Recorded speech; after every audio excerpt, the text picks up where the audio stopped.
founders. If your company cannot move without you, this is going to hit. Today's guest, Joe McClung, president of Floodgate Medical and 30 years of executive recruiting leadership experience in medical device, has seen inside hundreds of growth stage companies. And he'll tell you this, being the smartest person in the room isn't a competitive advantage. It is a scaling risk. He watched one strategic hire having 6 to 7 months off regulatory timeline, and he also seen one wrong hire quietly stalling a company. If you're still trying to be the hero in every function, this next part matters. Welcome to Provider's Edge, the podcast that helps healthcare entrepreneurs and innovators break down barriers and control their business, life, and future with valuable action steps. With me, your host, Sabrina Runbeck, a recovered clinician and a business deal catalyst. Let's rewrite the rules and create a positive social impact while increasing your profitability. HealthTech founder. If you're tirelessly scaling your innovative solutions, constantly pitching your vision, and still waiting for that breakthrough moment to truly be seen, this message is specifically for you. The prestigious HealthTech Impact Awards are now officially open for applications. And let's be clear, yes, this is a highly competitive program designed to identify the best and brightest. It's completely free to apply, removing any financial barrier to entry. However, please understand, this is an exclusive opportunity, and not everyone gets in. We're looking for true innovators. This is your unparalleled chance to earn significant national recognition, elevate your brand, and refine your crucial pitch with personalized expert coaching. Gain direct access to top investors, influential health system leaders, and key founders, the very people who can open doors that will fundamentally change everything for your company. You didn't build your company to play small. So stop hoping to be discovered. Apply to be undeniable. Make your mark on the future of healthcare. Applications close sharply on March 1st. Don't miss this critical deadline. Go now to HealthTechImpactAwards.com. That's HealthTechImpactAwards.com. It's your moment to shine. Make it matter. Apply today and transform your health tech vision into a national success story.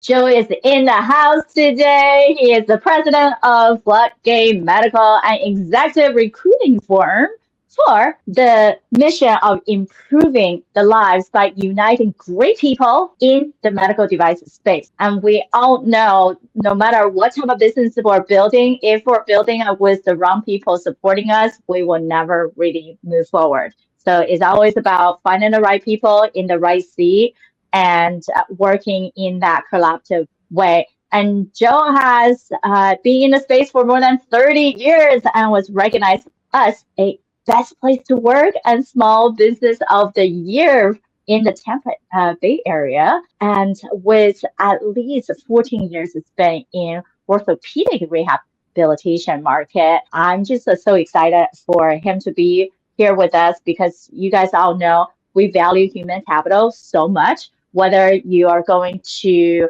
invest in a company, we're always thinking about the people behind the company, right? Who's actually leading, who's actually doing the work, and not just shining bells and whistles behind people's names. And then also is about the expansion phase, right? And a lot of entrepreneurs, when you start, you want to find your co-founder, right? The chair where you can drive, you can do things that are be creative, have fun, create your legacy. But that co-founder relationship becomes very critical. So in any steps of bringing the right people together and also hiring the rest of your team is so critical. And that's why we have Joe here. Hi, Joe. Hey, thank you so much. We just love being on here. And you're absolutely right. You know, there is nothing more important than the people you have. You know, I don't know if you're a fan of Dan Sullivan, but I like a lot of his work.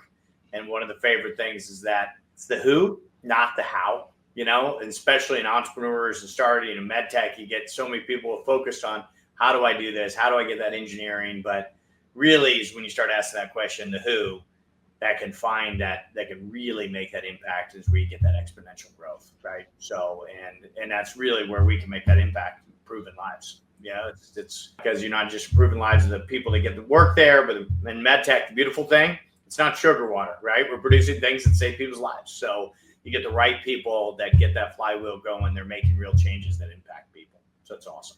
Glad to be here to talk about it. Yeah, we also love Dan Sullivan, who now help, because at the end of the day, it's really, can you find the who to help your bigger vision, mission to come to fruition? Mm-hmm. And one of the events that we just recently hosted for Women in HealthTech Pitch Tank, and with the panel of experts, one of the red flags that we discussed is we don't want a CEO, a founder, to be the only shiny star in a company. And if they are it, right? If they're truly just the shiny star, they don't have co-founders, executive team, or other people, project management, whatnot to support them.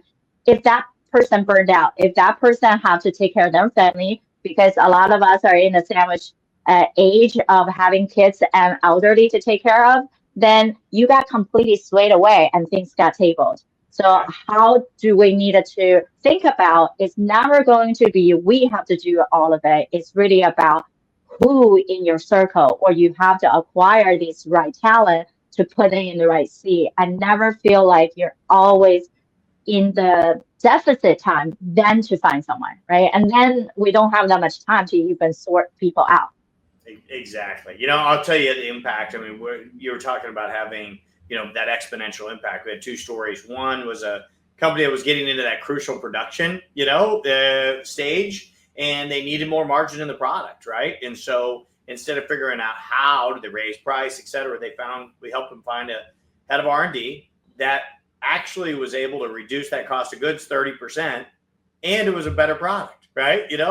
So it achieved that by having the right who. Another one was a regulatory. They were getting through the regulatory filing. And instead of figuring how do I do it right, they found the right who had done it, been down that path a few times, knew a couple of the right pathways and the way to file correctly, and ended up saving them, I think it was like 6 to 7 months on what they projected would be their regulatory approval. So it just, that's the type of impact you're talking about as a panel, right? And getting people, not to mention, if you have a single leader that they have to do everything. I had a great boss one time who said, never be the single limiting factor of growth of your organization, right? If you're the only one that has to do everything, the organization is only going to grow as big or as fast as you can go. That's usually not that big. That's not what investors look for. Exactly. And also the misconception of people who has a board, right? They needed the board to give them approval. And I never feel like that should be the hindrance. Those are your sounding board, which is great. But when they make a decision to say, for example, right, people always wait for, let us raise this amount of money before we do ABC, before we hire the next person, before we modify how we're showing up online, before we do all this. But what they're not thinking is, without the right people to fix all that, you're not going to get to the next level of raise, or you're not going to get to the next level of government approval, or perhaps all you needed is the right people to actually write the grant so then you can get accepted. But their thinking process is always waiting for something to happen before the right people step in.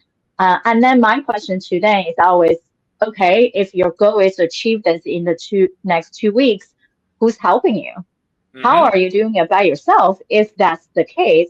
And if you were needing help and you haven't been able to achieve it, how do you think you're going to be able to leverage your time on top of everything else to solve this one problem, right? Yeah. So at some point, all leaders have to figure out how are the rest of the board is supporting them, or they're just still thinking smaller than what they're actually meant to be, right? So in those cases, how do you work with people in terms of not thinking about hiring a company like you guys, or people like us who are more on like, what is the best match, right? Like, how do we usually get people to realize that at some point, you can't just always wait for the next check mark before you take action. You have to take action for you to get to the next checkpoint much faster. Yeah, you're right. I mean, if you can have the constrained mindset, you got to have that abundance mindset, right? That more will sometimes produce more, and being able to lean forward into it. I think tactically, there's a couple elements that I've seen some of our best predicate clients use, right? One of them is, and this is a methodology that has come through that the EOF methodology and some other ones, is to kind of really create that org chart when you're that $10 million company, right? Even though you're pre-revenue. What would that look like? And right now, as an entrepreneur, your name might be sitting in 8 or 10 of those roles, right? As it sits now. But you have them well defined. You know what the accountability, what needs to happen for that to be successful. And so that way, as you start to grow, it's real easy to look at that org chart with your face in all of them and say, you know what? This is a gap. I'm not being accountable. I'm not holding myself accountable. I got to go find someone to do this, or we're never going to get home. And so then you start there, you know what that role is needed, what's expected, what that accountability is. You already have that plan. Now all you have to answer is, what's that culture? What are we building, right? As you're bringing on company people in, a lot of people index too heavily on experiential. That's important. They got to be there. They got to know You got to know the things. But taking a moment, not just understanding what experiences they have, but what culture works in our organization. Who's the best people I've ever worked with or currently in the organization? Conversely, who's the ones that didn't work out, right? What were they like? So that way you not only identify, you now have the accountability, what the job expects, right? Which kind of drives a little bit of what the experience is things. People usually nail that, but now you also have the cultural. Now you're able to go find that right person in the market, right? And I always challenge people is the initial is who do I know, right? How do I go do it? It's, in each role, there's a lot of people to be able to talk to. And as an entrepreneur, you need to make sure, or a company growing, you need to make sure not only you don't have just the talent that's convenient, but the best that fits you the best in the market. And that's usually where we come in, not only helping them shape those first identifications, right? What's really necessary, because not everyone has that nailed, helping shape that, but then ultimately being able to access the market.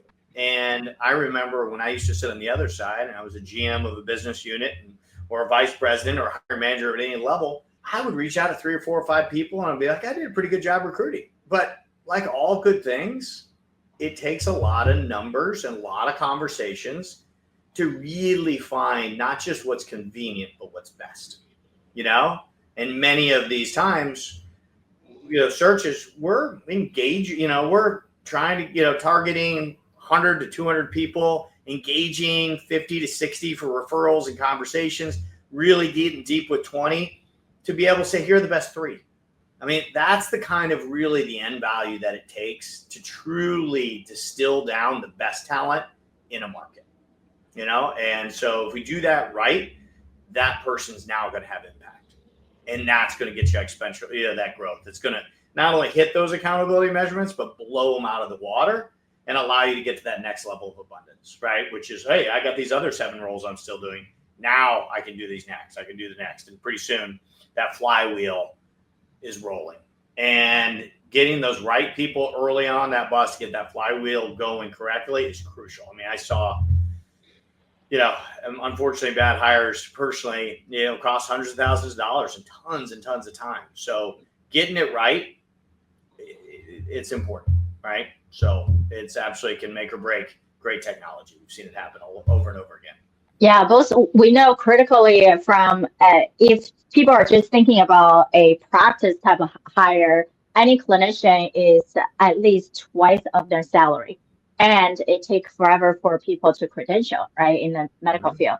In a business, it's more of in the first 90 days, we know probably at least 30 days, they're just still learning about what the business is up to, right? So if we can crunch that time shorter, help people to see exactly like you mentioned, there are set roles and set accountability. And even something that we do from executive onboarding, building out our advisory board is that what is the 90-day success plan, right? Like how can people feel the wins, feel the appreciation when they get on? Instead of they get that excitement, they want to jumpstart, and they have no idea what they're doing. They couldn't even figure out where is the best spot for them in the company. They just have this big vision idea. But if they're just too high level from a founder asking them to take something on, then they have to work so hard to figure out what does that mean, right? What resources? Instead of when before they hire, they start looking into the internal people infrastructure of who's doing what in what way. Then you can either lateral shift or creating this perfect role with metrics. Then both sides will be happy, right? The new people coming in will know, oh, okay, this is my metrics. I hit them, great, right? Like there's the internal reward system for them. Same thing as the people who have hired, right? Now your managers, the CEOs and whatnot start seeing, okay, this is why I hired this person, right? I didn't just spend all this time, money to onboard someone and then they're not performing. And perhaps it's not thing to do with they're not performing, is that they're not seeing clearly to line the goals of what the company meant for. So how in you guys definitely been in business for so many years, how do you usually figure out that criticalness the matching thing? Yeah, so you bring up a couple points, right, in that statement. I think one is really understanding that accountability early on. You know, the Gallup survey, the engagement survey that shows, great employee performance, one of their key questions is, I know what's expected of me. People don't know what's expected of them. They don't know what good looks like, especially when they're starting, they're onboarding. It's really hard to create that engagement. So coming in, I think, is a great point of being able to be very clear when you're onboarding somebody is that they know exactly what good looks like, right? What's that 90 days? What's that 120? What's that first year objective, right? So when we're asking, we're onboarding a client looking for a role, that's a question we always ask. Hey, at the end of year one, what would good look like to you? So that way we can even start with that candidate early before onboarding to understand is paint that picture of what's expected. Because at the end of the day, people want to win. They want to know what the goal is, what the objective is. And if you're too squishy about it, you're not going to get the level of engagement and necessity you need. The second thing you talked about really is how do we find that match, right? I think finding that match is first going slow to go fast, right? Most people will jump in way too quick on the engagement, the candidate process. But to do it right, we really need to understand the client, understand the role, understand the need, understand the attitude. Many of our clients, we survey their leadership teams about what is the best attitude they've experienced, what is good, what is bad, so we can narrow down what that attitude is. We're going to find out what that first year good looks like so we can be more successful. And then once we've identified what, after that strategy call, we set the strategy, we set the type of archetype, the type of people we're going to go after that has the experience, because you can't really see on paper the attitude, right? That has the right experiential sets that's going to be necessary to accomplish what they need and where they are and what their gaps are. And then we go out and connect. And that's where we use a lot of behavioral questions, our insights and understanding of the market to be able to identify not only truly have the experience, but they also have the right attitude that's going to be able to click with that client, and click with that organization and fill a gap, right? I mean, many times it is that dyad approach is where they have somebody that's a really good entrepreneur. They might need a great operator, for where they sit right now. And so we're really screening for a dude who has that operational function, examples where that has, so we can elevate those candidates that truly meet the gap that company needs, but also aligns to their cultural imperatives.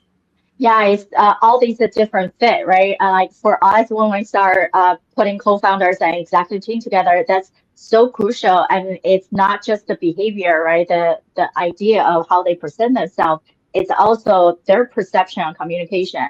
How do they see the world? How do they understand the world? And on top of it, what's the purpose alignment of the company and the existing leaders to align with these new people coming in, right? Because we're always going to have an idea of this is our goal for this role, but is that person coming in not just got super excited about the company as a whole, but they're actually aligning deep down who they are, what they truly meant to do with the company's mission, right? Yeah. And then there's so many other level of thinking about what resilient looks like, right? Because we all, as I mentioned, have different part of our life, right? This ecosystem of who we are as an individual, our family, right? Our community, right? Our mentorship, and career really is the legacy. Mm-hmm. It is a puzzle piece that's exciting to help people to get to that point, right? To grow with them, to see them flourish. Like you mentioned, and when we're able to get the best match, it's not just growth and funding anymore, right? This isn't really accelerate, shorten up all the time that they have to figure out on their own or trying to play the game themselves of asking their entire network. And we also know, even for the people with the best intention, best personal referral, if there's not a true multiple level of alignment, then it's still not really a good fit for what's great on paper. So as we're wrapping up, finding out the best talent is one of the most crucial things. And I say out of the three major spokes of a company, human capital is one of the biggest things. And then the other is your social capital, how you engage, sell, get buy-in. And then for most people, they spend too much time on their own intellectual capital. This is my specialty, right? There's no competitors out there, but really is your who is making your solution product that much stronger, that much no one can compete.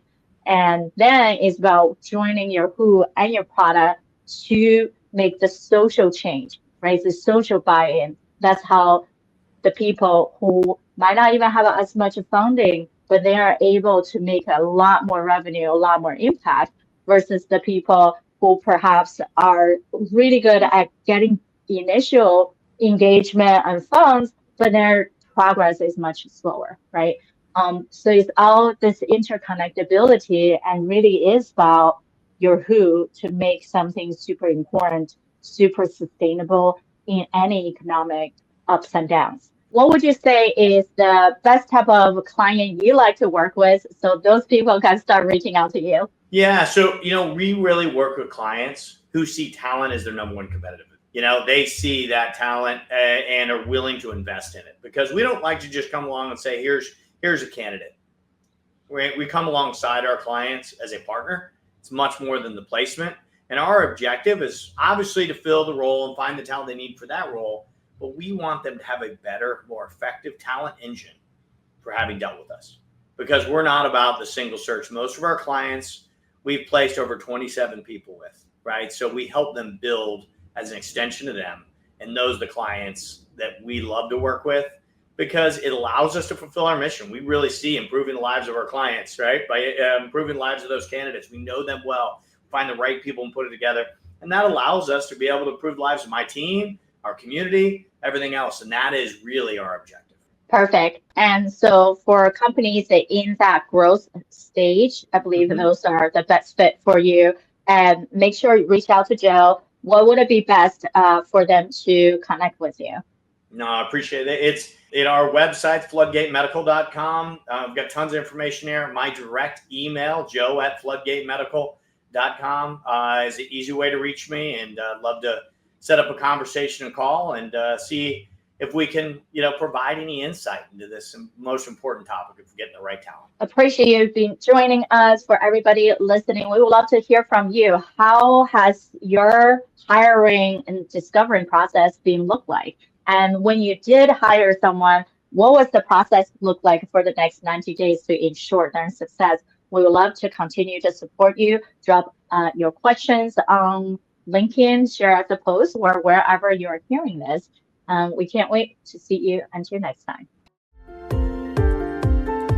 Thank you for tuning in to Provider's Edge podcast. We hope you enjoy our latest episode and found the insights and tips helpful.